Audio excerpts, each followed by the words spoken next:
Ольга Киевская. Баллада о матери. 41 год потерь и страха. Заревом кровавым пламенел. Двух парней в растерзанных рубахах вводили утром на расстрел. Первым шел постарше, темно-русый, все при нем, и силушка, и стать. А за ним второй, пацан безусый, слишком юный, чтобы умирать. Но сзади, еле поспевая, семенила старенькая мать, о пощаде немца умоляя. «Найн!» — твердил он важно, — «расстрелять!» «Нет!» — она просила, «пожалейте, отмените казнь моих детей, а взамен меня убейте, но в живых оставьте сыновей!»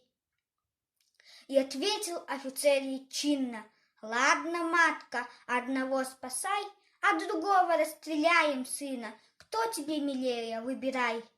Как смертельны эти круговерти, есть беречь кого-нибудь суметь. Если первенца спасет от смерти, то последуешь обречен на смерть. Зарыдала мать, запричитала, вглядываясь в лица сыновей, будто бы и вправду выбирала, кто роднее, кто дороже ей. Взгляд туда-сюда переводила: «О, не пожалеешь и врагу!» Мук таких сынов перекрестила и призналась фрицу: «Не могу!» Но тот стоял непробиваем, с наслаждением нюхая цветы. «Помни, одного мы убиваем, а другого убиваешь ты!» Старший, виновато улыбаясь, младшего к груди своей прижал: «Брат, спасайся, ну а я останусь».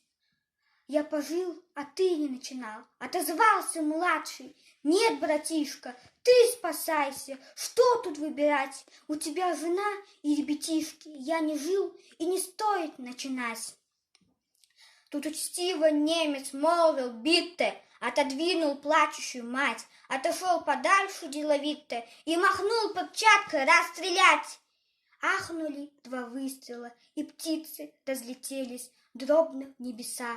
Мать разжала мокрые ресницы, на детей глядит во все глаза, а они, обнявшись, как и прежде, спят свинцовым беспробудным сном. Две ее кровинки, две ее надежды, два крыла, пошедшие на слом.